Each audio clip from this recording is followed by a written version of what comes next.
જય શ્રી કૃષ્ણ, જય માતાજી, હર હર મહાદેવ। શનિ અમાવસ્યા। આજે આપણે શનિ અમાવસ્યા વિશે જાણશું।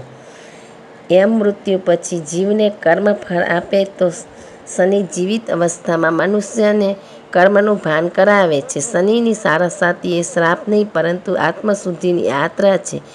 શનિની દ્રષ્ટિ વિનાશકારક નહીં, પાપોનું ભાન કરાવનારું પ્રતિબિંબ છે, જે આપણને નીચે પારવાનું નહીં પણ જાગૃત કરવાનું કામ કરે છે। અમાવસ્યા એટલે શું? અમાવસ્યા એટલે માત્ર અંધકાર નહીં, આત્મચિંતનનો અવસર। અમાવસ્યાએ ચંદ્ર સંપૂર્ણ અદૃશ્ય હોય છે। હિન્દુ દર્શનમાં ચંદ્ર મન, ભાવનાઓ, કલ્પનાઓ, ચંચળતા વગેરેનું પ્રતીક માનવામાં આવે છે। એટલે જ અમાવસ્યાએ અંતર્મુખ થવાનો શ્રેષ્ઠ સમય છે। આમ તો અમાવસ્યા તિથિને પિતૃઓ સાથે પણ જોડવામાં આવે છે। મહિનાની પ્રત્યેક તિથિ કોઈને કોઈ દેવતાને સમર્પિત છે। દેવતાઓની કૃપાથી મનુષ્યો ભોગ તથા ઐશ્વર્ય પ્રાપ્ત કરી શકે છે, પરંતુ જીવનમાં સુખ અને શાંતિ પિતૃકૃપા વિના પ્રાપ્ત થતા નથી। મહિનાના 29 દિવસે દેવતાઓ માટે છે અને 30મો દિવસ પિતૃઓ માટે છે। આપણે ત્યાં પરંપરા છે કે અમાસના દિવસે ધર્મ કાર્યો કરવા અને ખાસ કરીને પિતૃઓ નિમિત્તે દાન પુણ્ય વગેરે કરવું। અમાસ દરેક મહિનામાં આવે છે, પણ 3 અમાસનું વિશેષ મહત્ત્વ છે।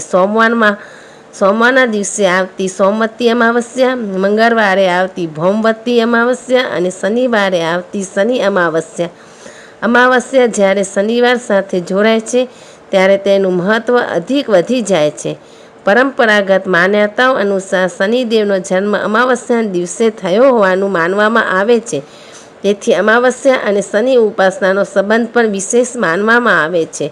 જ્યોતિષની દ્રષ્ટિએ આપણે નવગ્રહને જાણીએ છીએ, સમજીએ છીએ અને પૂજીએ પણ છીએ, પરંતુ આ નવગ્રહમાં માત્ર 2 જ ગ્રહ એવા છે કે જેમની જયંતિ ઉજવવામાં આવે છે, એક સૂર્ય અને બીજા શનિદેવ।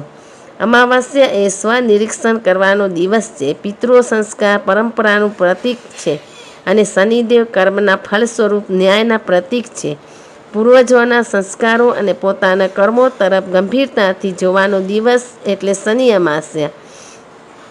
શનિ અમાવસ્યા પિતૃ આવા શબ્દો સાંભળીને એટલે તુરંત જ મનમાં દર, ઉપાય, ટોટકા વગેરેનો ખ્યાલ આવે। હિન્દુ પરંપરા માત્ર વિધિ જ મુખ્ય નથી, વિધિ પાછળનો ભાવ, આચરણ અને જીવનનું સત્ય વધારે મહત્ત્વનું માનવામાં આવે છે। મનુસ્મૃતિ તથા અન્ય ગ્રંથોમાં મનુષ્યનું સદાચારપૂર્વકનું જીવન દેવતાઓ તથા પિતૃઓની પ્રસન્નતાનું મુખ્ય કારણ માનવામાં આવ્યું છે। લોક માન્યતા અનુસાર પિતૃઓ કે શનિગ્રહને દુર્ભાગ્ય કે દુઃખ સાથે જોડવામાં આવે છે, પરંતુ શાસ્ત્રોમાં તેમનું ચિત્રણ બિલકુલ અલગ છે। પુત્ર વત્સલા મુજબ પિતૃઓ વાત્સલ્યભર છે અને શનિ સર્વભૂતેષુ મુજબ સર્વ જીવો પ્રત્યે સમભાવ રાખવાવાળા છે। એ બધાના માટે સમાન છે। ભગવાન શિવની આજ્ઞાથી જ તેઓ જીવોને તેમના કર્મના દંડ આપે છે। જીવના કર્મના લેખાજોખા કરવાવાળા યમદેવ એ શનિના ભાઈ છે। એમ મૃત્યુ પછી જીવન કર્મફળ આપે તો શનિ જીવિત અવસ્થામાં મનુષ્યને કર્મનું ભાન કરાવે છે। શનિની સારાસાતી એ શ્રાપ નહીં પરંતુ આત્મશુદ્ધિની યાત્રા છે।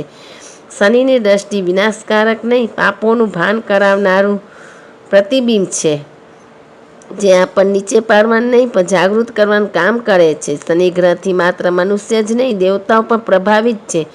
જે મનુષ્યના જીવનમાં ધર્મ, સત્ય, કરુણા છે તેના માટે શનિ વરદાયક છે।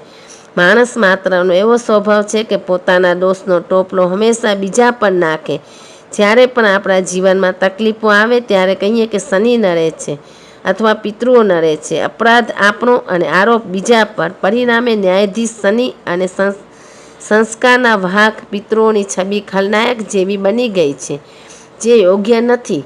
શનિ અમાવસ્યાના દિવસે જાણતા અજાણતા થયેલા ખોટા કર્મોનો પ્રાયશ્ચિત તથા સદાચારપૂર્વક જીવન જીવવાનો સંકલ્પ એ જ આ દેવોનું સાચું પૂજન અને સન્માન છે। શાસ્ત્ર અનુસાર પીપળાના વૃક્ષનું પૂજન, દીપદાન, હનુમાન ચાલીસાના પાઠ, મંત્ર જાપ, જરૂરિયાતમંદ અને ગરીબોની સેવા ઉપરોક્ત દેવો માટે પ્રસન્નતાકારક છે। આ દિવસ પિતૃઓની શાંતિ અને આશીર્વાદ માટે સર્વોત્તમ છે। પોતાના આચરણને નહીં બગાડવાનું, કોઈને દુઃખી પણ નહીં કરવાનું, કોઈને દુઃખી કે હાથ ન કરવું, અપમાનિત ન કરવું, અસત્ય અને છલ કપટથી બચવું, માત્ર ટોટકા કે અંધવિશ્વાસ પર ન ચાલવું, શાસ્ત્રોમાં જે ઉપાસનાને મહત્ત્વ આપવામાં આવ્યું છે તેનું પાલન કરવું. પુરાણો અને રોમન પરંપરામાં પણ શનિ ગ્રહને પરિશ્રમ અને કૃષિના દેવ માનવામાં આવ્યા છે. ન્યૂટનનો ત્રીજો નિયમ કહે છે કે પ્રત્યેક ક્રિયાની બરાબર અને વિપરીત પ્રતિક્રિયા થાય છે. આપણે ક્રિયા એટલે કે કર્મોને સાંભળીને ચાલીશું તો તેની પ્રતિક્રિયા પણ અનુકૂળ જ રહેશે. કહેવાનો મતલબ જેવું વાવીશું તેવું લણીશું. 16 મેના શનિ અમાસ્યા છે.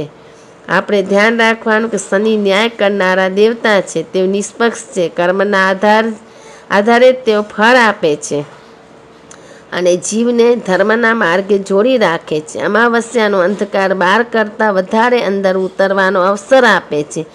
જ્યારે મન શાંત બને અને માણસ નિષ્ઠાથી પોતાના કર્મો તરફ જુએ ત્યારે શનિનો સાચો સંદેશ સમજાય છે. તર્પણમાં પણ અર્પિત જળ ક્ષણિક છે, પરંતુ સદાચારયુક્ત જીવન પેઢીઓ સુધી વહેતી પ્રાર્થના બની રહે છે. શનિ અમાવસ્યા એ માત્ર વિધિ નહીં પરંતુ જીવનને વધુ સત્ય, સંયમ અને સંસ્કાર તરફ વાળવાનો સંકલ્પ કરાવે છે. જય શનિ મહારાજ કી જય.